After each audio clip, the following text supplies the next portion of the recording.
There's a prison system in America that quietly lets billionaires and elites live like royalty, where punishment is personalized and power rewrites the rules. It's not rehab, it's not justice, it's wealth, influence, and status playing out behind bars.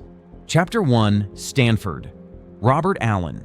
Stanford wasn't just a fraudster. He was a self-made billionaire with a private Caribbean island, a luxury jet, and a global cricket league. His empire looked legitimate, but beneath the gold trim was a $7 billion Ponzi scheme, the largest in the world at the time. He promised absurd returns on certificates of deposit from his company, Stanford Financial Group. All of it was fake. When the SEC finally caught up in 2009, Stanford's world collapsed. He was charged with fraud, conspiracy, and money laundering and handed a 110-year prison sentence.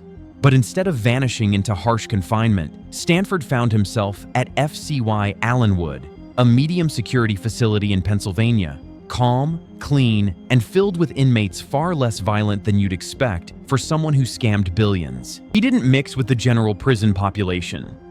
With money and influence still in hand, he maneuvered a life of relative isolation, away from threats and chaos.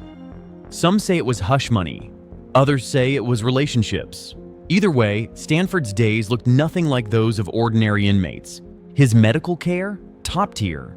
While most prisoners wait months just to see a nurse, Stanford had regular visits from private physicians, treating his conditions with care that mirrored his past life of privilege. That wasn't all. He had access to a private space, greater email use, and regular visits, not just from family, but from business associates still trying to salvage fragments of his financial empire. Stanford didn't lose control. He adjusted the system around himself. His life behind bars wasn't about breaking down, it was about holding on. Chapter 2: Holmes. Elizabeth Holmes built Theranos on a dream of revolutionizing blood testing. At one point, she was America's youngest self-made female billionaire, dressed in black turtlenecks and compared to Steve Jobs. But when it unraveled, it became one of Silicon Valley's most notorious fraud cases.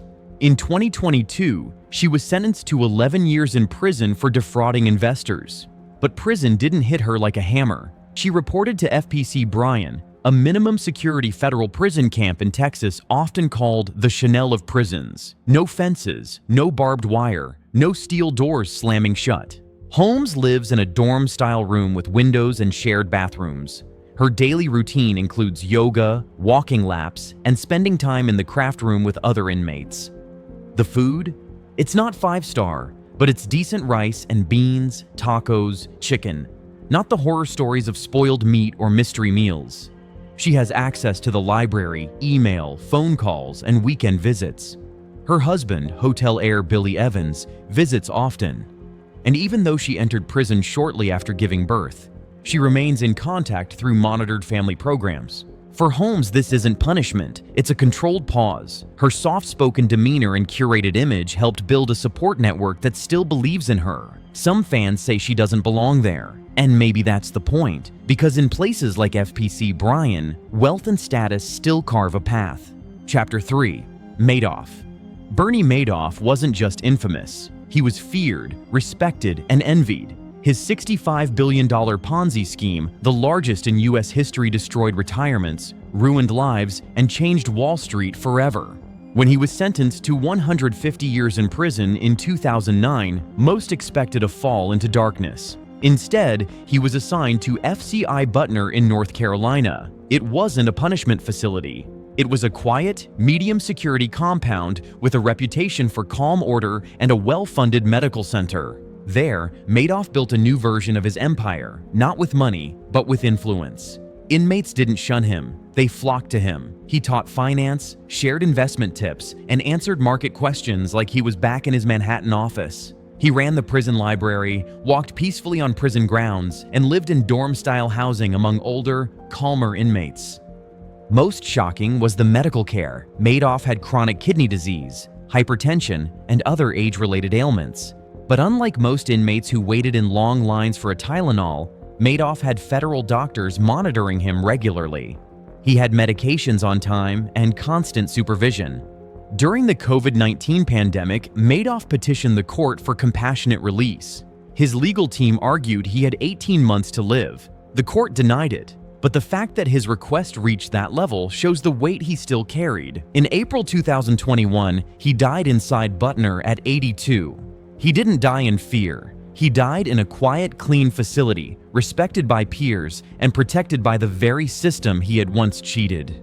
Chapter 4.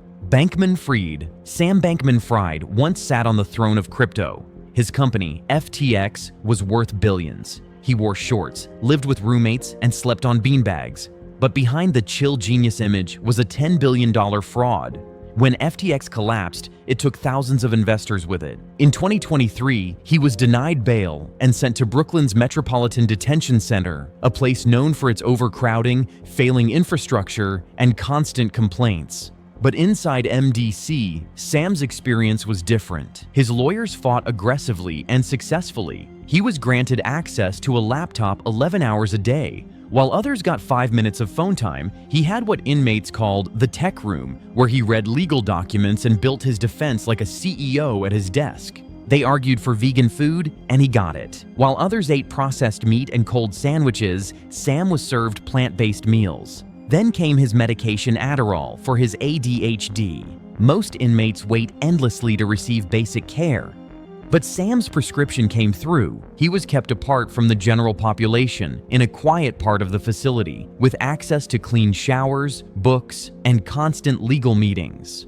By the time his trial began, he looked like he hadn't missed a step-fresh haircut, clean suit, calm demeanor. He was convicted and sentenced to 25 years. Now he's headed to FCY Mendota in California, a low-security prison surrounded by farmland.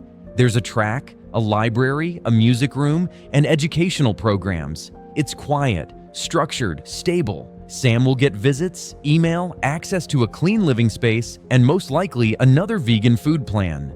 For someone convicted of the second largest financial fraud in US history, it's not a collapse, it's a controlled retreat. The American prison system wasn't built for billionaires, but that doesn't mean they don't know how to bend it. For Stanford, Holmes, Madoff, and Bankman-Fried, prison didn't mean punishment, it meant privilege rebranded. And the deeper you look, the clearer it becomes. Behind the bars, the rich still write their own rules.